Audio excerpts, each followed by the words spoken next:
Hey, so here we are this afternoon, and you may or may not know the guy to my left here. I believe it's left. You know what? These Zooms, it's the left or right, whatever it might be.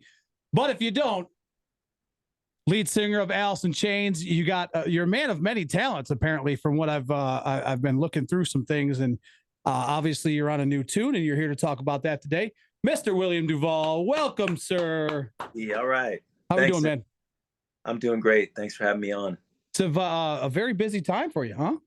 Yeah, yeah, in a good way, in the best way, promoting this new tune that I have with the Who.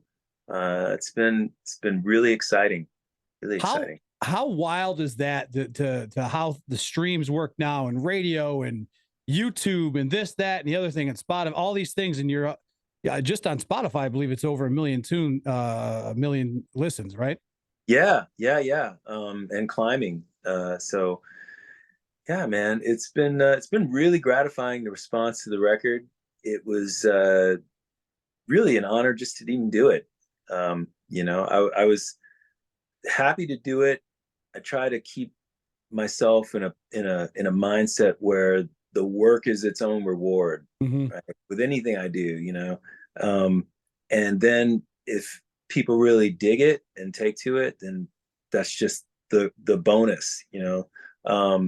So this has been one of those cases where people are taking to it, man, and I could not be more thrilled and couldn't be more grateful. Yeah, talk about a band that kind of came out of nowhere last year in 2022 and a little bit of 2021, just and a completely different sound than everybody else is doing, right?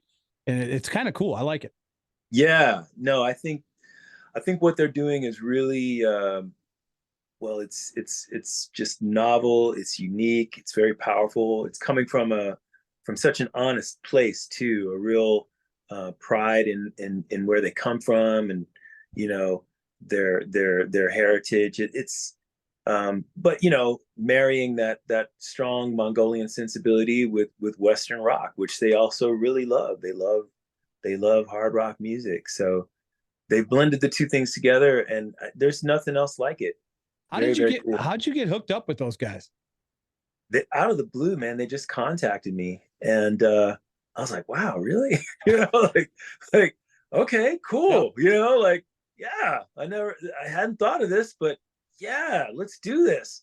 And so I just took it on as kind of a welcome challenge.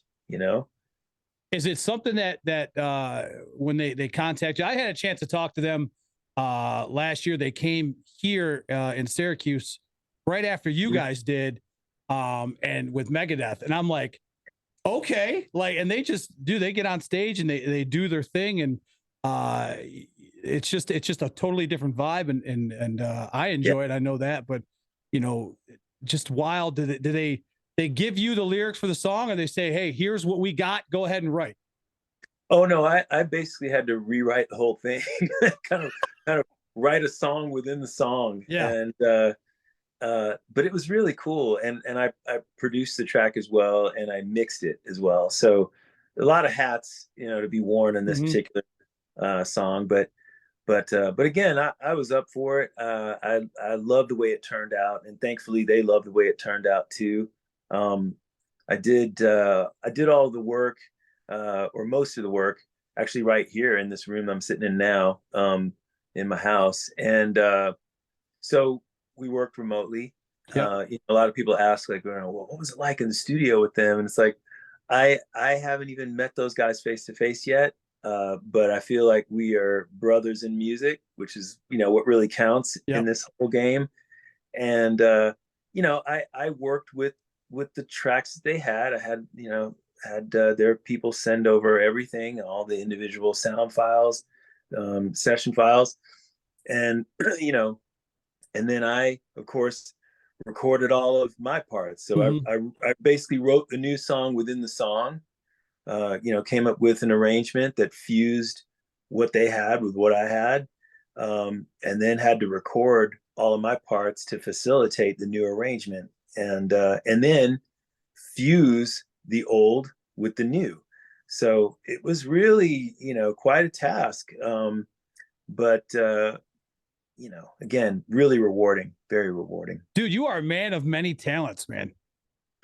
Oh, thanks, man. I try, I it's mean, like, I know, I mean, I do the production end here, and that ain't nothing compared to what you got, you're doing. But like, to sit there and be able to produce, record, play what if there's an instrument, things like that. I mean, that's just there's a lot of you've been around for a while, man, doing the damn thing, man. yeah, and that serves me well, and particularly in a case like this, where you really have to um, be true to who you are, but you are essentially um, guesting on someone else's record. So Mm-hmm. you got to find that balance between doing your thing, but then also not stomping on what makes them cool to Right. begin with.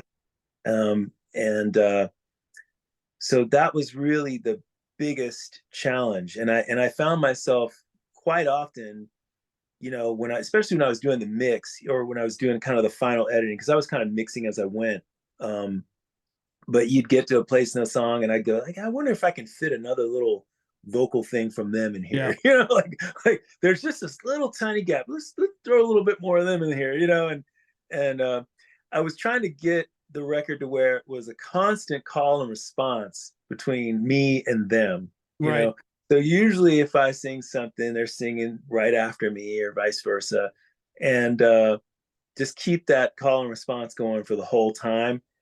That was really the trick to it. So wherever I could find another spot, where I was maybe doing a call, I would, okay, now we need the response here too. Let's get them in here. And there were technical hurdles that came with that, Yeah. having to shift something, the rhythmic emphasis of a particular vocal part or instrumental part of theirs, like making it fall rhythmically in a completely different way than the way they had it, but still making it seem like it was always supposed to be like that. That was interesting, but Yeah, they had again, it worked that out. weird. They had that, you know what I mean? That kind of feel, man. I definitely like it. So the song's called "This Is Mongol," of course, with the Who and yourself. So what else is happening in the world of William Duval, man? Oh, dude, I put out my second solo album last June, and so I've just been really pleased with the response on that. I haven't toured it at all. I got to tour my first solo record. That was the all acoustic one that came out in 2019. Yeah. I got to do the United States, and then I finally got to do Europe last year, because we had to postpone the European tour like 4 times, and Oh, so I I'm sure. Yeah. Yeah. finally got to do that last year at long last. It was really beautiful. Especially the folks waited so long. It was just that much more emotional because of that. But then right after I got home from that European tour for the acoustic record, I put out this electric record, and the electric record was recorded live in the studio, and it was cut to disc as we were playing. Oh, really? Yeah, man. So it is a real high wire act, man. We went in there, we set up, and you got to do the record exactly as it's going to be heard. Yeah. So you play down side one, and it's not like you get to play your first song and then see how everybody feels about Right. it. Now you got to go in when they drop the needle on that lacquer disc. They say go, and you got to play the first 4 songs on that, whatever the whole side of the record. You just got to play it. So if you get 4 songs, you play the 4 songs, and everything you do in between those 4 songs, if somebody's tuning up, or somebody says something, or somebody coughs, it's all going to be on the How record. cool is that, though, man? I mean, just Yeah. it gives you everything that's like we have here. Is we have Twitch, and we broadcast on Twitch while we're live in the studio, and not that we're doing anything extra spectacular between music and commercials and stuff, but it just gives you that different vibe to what's really Yeah. going on. Oh yeah, man. There's an immediacy to it. It's the kind of the polar opposite of the way I had to work with this Who single. You know what I Mhm. mean? Because and not that any way is, oh, this way is right or this way is wrong. It's really just all about what's going to serve the job. But for this one, the adventure of that live in the studio record was the fact that this is all happening right now. And if anyone messes up, I mean, if the obviously the musicians, but if the recording engineer messes up, Yep. or if the lacquer cutting engineer has a problem, then you got to start the whole side over. Oh, That's how it is. And to make it even more interesting, just to up the ante even a little bit more. We had 100 recording engineers watching the session in the control room. Little was that one of those Dude. like, man, this is it's going to be a day. How many times did you get it one take, or was it? Oh yeah, Was it one shot? We did. We got it. We got it all one shot. Side one shot, and got another disc. Side two, one shot. Boom. When you're done, were you like, I need a beer after that, and the focus and everything like that? You're like, this is insane. For sure. Yeah. No, we all decompressed, man. Everybody had their little, sips of whatever they wanted to have. Yep. But it was a great time. And the recording engineers who were the audience, they were super cool because, they're kind of waiting almost in the back of their mind, kind of hoping for like a mishap, Yep. and then they didn't get it. But then they were happy because, oh my God, you pulled it off. And, so it was a different kind of satisfaction that they walked away with. Yeah. But everybody was great, man. And again, you're able to press up the record straight from those lacquer discs. So it's about as analog a vinyl LP as you're going to get in this business. It's going back to the way like Louis Armstrong and Billie Holiday used to do it in the 30s. You know what I mean? It's like, it's a real deal capturing the lightning in the bottle thing. Like when they used to have the massive reels of tape, like you get a tape piston there, you got a tape piston there. There you go.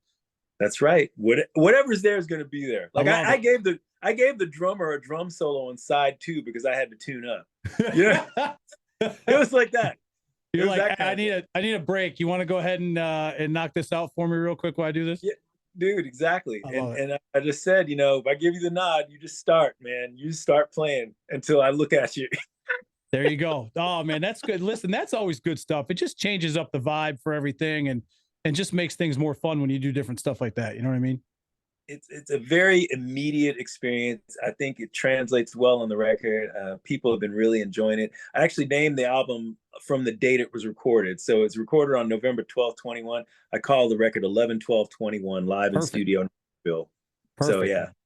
Real quick before we let you go, anything going on with Alice, man? And not now, man. We're all really enjoying our time apart. I actually just saw Cantrell a few days ago. Did you? He came through Atlanta on his solo tour, and I went down to the sound check and just to say hello. And a lot of our crew members from Alice are working with him, so it's like a reunion. It's like old home week. Always. But it was it was great. I mean, he's having fun. I'm having fun promoting this new Who single. And continue to promote my second solo record. So we're all just having a good time, but eventually it'll probably circle back at some point. We just can't say when. Yep. I will let you know. Last year when you guys came to town, we ended up having extra tickets. I said to my son, he's 13. I said, dude, I know you wanted to go see these other bands, but come see Alice in Chains and Breaking Benz. You know what I'm saying? And you're gonna. He's like, all right, Dad. So we bring him to the show. We tailgate. We have a good time. And we brought him down to the pit, and he's just wide-eyed, like, no, I mean, obviously it's something he's been to WWE and all this other stuff, but he's just like, Dad, these people are insane. And he's jamming out. So Alice in Chains was his first concert at 13 years old, man. Oh man, that's so cool, dude. I got a 13-year-old myself, man. He's actually going to be 14 next week. And yeah, I mean, I know exactly what you're dealing with, and that's great. Experiences are great. Yeah. All the good and the hormonal bad that's happening right now. Yeah, dude, you got to take it all, dude. You got to take it all. Every single bit. My boy came on stage with me to help hand out picks at the end of the show we did here in Atlanta that Alice did, awesome. And he got to. He's old enough now because he's always known what I've done for a living, but I think it's only just now kind of kicking in, like the understanding. Yeah. And he got to this show we did last year. He got to walk out on stage and actually hear the roar, right, of the end of the show, right, as we're handing out, throwing picks out to the folks. And I gave him a handful. I gave him his own cup. I was like, oh, man, and dude, he had the time of his life. I love it, dude. Sharing the experiences, right, man? It's the best thing. Yep. Well, my brother, I appreciate the time today. Make sure you go grab this song, download it, whatever it might be. This is Mongo with The Who and William Duval. What's the other socials for you, my man? Dude, I'm everywhere. I'm on, I'm on the Facebook, William Duval. Just search me out. I'll be Yep. there, William Duval Music. I'm on Instagram with William Duval Official. And my site is just williamduval.com. Simple as I, can be. I love it, brother. Dude, I appreciate the time today, man. Great chat. And we'll see you soon, I'm sure. Thank you, man. Yeah, I'm looking forward to it.